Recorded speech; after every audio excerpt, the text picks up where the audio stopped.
बोलो जयकारा बोल मेरे श्री गुरु महाराज की जय।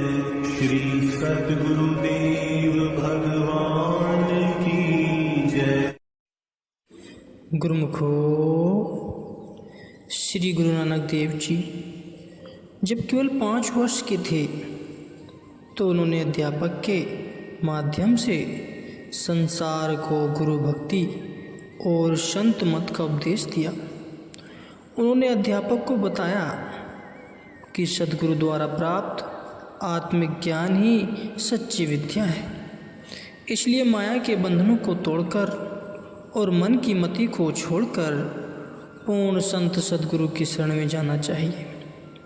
मैं इसी सच्ची विद्या को सिखाने आया हूँ। इस विद्या से संसार के परे आत्मलोक के रहस्य खुलते हैं और अनंत मालिक के एक रूप होने की शक्ति प्राप्त होती है। गुरुमुखो, संतों को शास्त्रों का ज्ञाता होना आवश्यक नहीं है। इसके स्पष्टीकरण के लिए यह एक प्रमाण पर्याप्त नहीं है। बाबा नानक और उनके समकालीन कई संत हुए हैं, जैसे कि कबीरदास, नामदेव, संत तुकाराम और जानाबाई आदि। इन संतों ने न किसी विद्या में जाकर नियम पूर्वक शिक्षा प्राप्त की और न ही धर्म ग्रंथों का अध्ययन किया, और उन्हें इस लौकिक ज्ञान की प्राप्ति में अपनी शक्ति को लगाने की आवश्यकता भी क्या थी, जबकि वह स्वयं ही परम विद्या आध्यात्मिक विद्या के ज्ञाता थे। संत कबीर साहिब जी व नामदेव जी के पंथ तथा श्री गुरु ग्रंथ साहिब में लिखी हुई श्री गुरु नानक देव जी की वाणियाँ उनके आध्यात्मिक सूक्ष्म ज्ञान के स्पष्ट प्रमाण हैं। ध्रुव प्रहलाद, भिलनी तथा जानाबाई अपने समय की महान उच्च आत्माएं थीं, परंतु इस बात का कहीं भी कोई प्रमाण उपलब्ध नहीं है कि उन्होंने किसी विद्यालय में जाकर नियम पूर्वक शिक्षा ग्रहण की हो।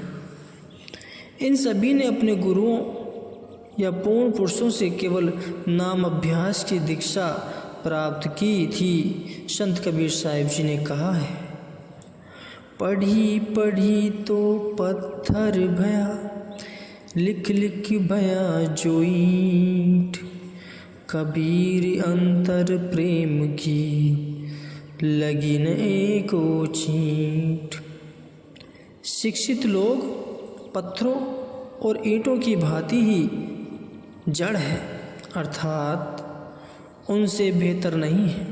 यदि उनकी विद्या उनके हृदय में सर्वाधार मालिक के प्रति प्रेम नहीं जागृत करती तो विद्या जीव और ईश्वर को मिलाती है।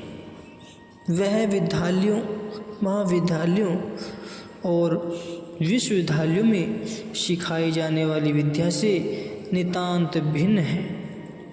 इन संस्थाओं में दी गई शिक्षा से ऐसे विद्वान बनते हैं जो लौकिक दृष्टि से भले ही योग्य हों, परंतु आध्यात्मिक दृष्टि से वे अज्ञानी ही होते हैं।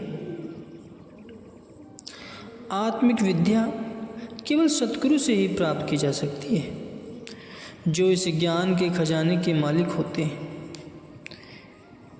इन्हीं से ही आत्मविद्या प्राप्त करके जीव जीवन के परम लक्ष्य आत्म साक्षात्कार को प्राप्त कर पाता है। इस जटिल विषय को और स्पष्ट करते हुए श्री कबीर साहिब जी कहते हैं, पढ़ना गुण ना चातुरी यह तो बात सहल, काम दहन मन बसीकरण गगन चढ़न मुश्किल।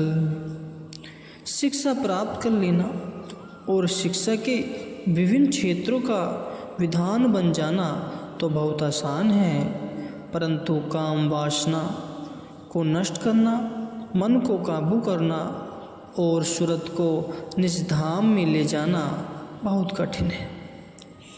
सत्य ज्ञान की आवश्यकता पर बल देते हुए परम संत श्री कबीर साहिब जी कहते हैं कि उच्च शिक्षा ग्रहण कर लेना और शैक्षणिक योग्यताएं प्राप्त कर लेना कोई मुश्किल नहीं है और न ही संसार में बौद्धिक उपलब्धियों के लिए पदक प्राप्त कर लेना ही कठिन है, परंतु आत्मज्ञान प्राप्त करना काम, क्रोध, लोभ, मोह और अहंकार आदि शत्रुओं से डट कर मुकाबला करना और मन पर पूर्ण नियंत्रण का अभ्यास करना अत्यंत कठिन है।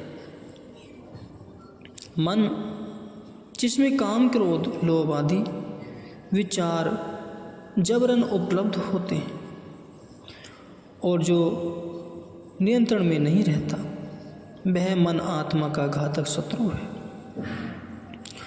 उत्तेजित हो जाने पर मनुष्य की बुद्धि को अंधा बना देता है और विवेक शक्ति को नष्ट कर देता है। इस दानव मन को ऋषि मुनि भी वश में करने में असमर्थ रहे। युगों तक अनेक कठोर तपस्याओं और साधनाओं को करने पर भी वह बस में न हो सका। यदि उच्च तपस्वी साधकों का यह हाल है तो एक सामान्य प्राणी का क्या हाल होगा, इसे अच्छी तरह समझा जा सकता है। इसलिए गुरुमुखों, संत महापुरुष बार बार कहते हैं कि मन को काबू में रखना अत्यंत दुष्कर कार्य है। ईश्वर का ही प्रतिरूप होने का कारण मनुष्य को बहुत शांत और सुखी होना चाहिए, परंतु इसके भीतर छुपा हुआ शत्रु मन उसकी शांति और सुख छीन लेता है। यह आत्मज्ञान लौकिक शिक्षा का विषय नहीं है। जीव स्वयं को जानने और बिछड़ी हुई आत्मा को अपने स्रोत परमात्मा से मिलाने के लिए पैदा हुआ है, परंतु दुर्भाग्य से वह अपने पथ से भटक गया है। वह ज्ञान जो हम परमपिता परमात्मा से एक रूप होना सीखते हैं, कहीं लिखित रूप में नहीं है। यह अलिखित भाषा और अकथित शब्दों के रूप में है। इस ज्ञान को ऐसे महापुरुषों के चरण में ही बैठकर प्राप्त किया जा सकता है जिन्होंने स्वयं इस पथ की यात्रा की हो। संतों का कथन है, सुख और शांति रूपी प्रकाश के लिए न बाहर और न उससे पर देखो, अपितु अपने ही भीतर देखो। जैसे फूल प्रातःकालीन प्रकाश को ले जाने के लिए अपनी पंखुड़ियाँ खोल देता है, उसी तरह सत्य ज्ञान का उज्ज्वल प्रकाश प्राप्त करने के लिए अपनी आत्मा को अधिकाधिक सचेत या जागरूक बना लो। शिक्षा प्राप्त करना बिल्कुल व्यर्थ या अनुचित नहीं है, परंतु हमें इसके द्वारा सिखाए गए गुणों को ग्रहण करना चाहिए। हमें अपने से बड़ों और गुरुजनों के प्रति प्रेम और सेवा का पाठ सीखना चाहिए, ताकि वे हमें उन्नति करने और सुखी जीवन बिताने का आशीर्वाद दें। हमें शोधकर्ता विद्वान बनना चाहिए, परंतु केवल भौतिक जगत का ही नहीं, अपितु आंतरिक असीम जगत का भी। धर्म ग्रंथों का अध्ययन प्रारंभ में काफ़ी सहायक रहता है, परंतु अध्ययन मात्र से हमारी आत्मिक जिज्ञासा और उत्साह समाप्त नहीं हो जाना चाहिए। यह सभी धर्मशास्त्र हमें पूर्ण महापुरुष की शरण में जाने का ही निर्देश करते हैं, परंतु स्वयं ही महापुरुष होने का दावा नहीं करते। धर्मशास्त्रों का अध्ययन मालिक के धाम की ओर ले जाने वाली सीढ़ी का प्रथम चरण है। सीढ़ी के प्रथम या सबसे निचले चरण पर ही बैठकर और उसी से ही संतुष्ट होकर मनुष्य सीढ़ी की ऊपरी मंजिल पर पहुंचने की आशा कैसे कर सकता है। सीढ़ी के ऊपरी सोपान पर पहुंचने के लिए मनुष्य को निचले सोपान को छोड़ना ही पड़ेगा। लोग इस बात के अभ्यस्त हो गए हैं कि वे अपने इष्ट देव की मूर्ति के सामने किसी मंत्र का जाप करके, किसी धर्म ग्रंथ के कुछ पंथ पढ़कर और अपनी आरती उतार कर ही संतुष्ट हो जाते हैं। यह नित्य प्रति के कर्म अपनी तरफ से काफ़ी अच्छे हैं और कुछ सीमा तक सुख और शांति दे देते हैं, परंतु यह सब कर्म उसे ध्यान के मार्ग की ओर नहीं ले जाते, जहाँ आत्मा की आंतरिक यात्रा के लिए एकाग्र मन की जरूरत होती है।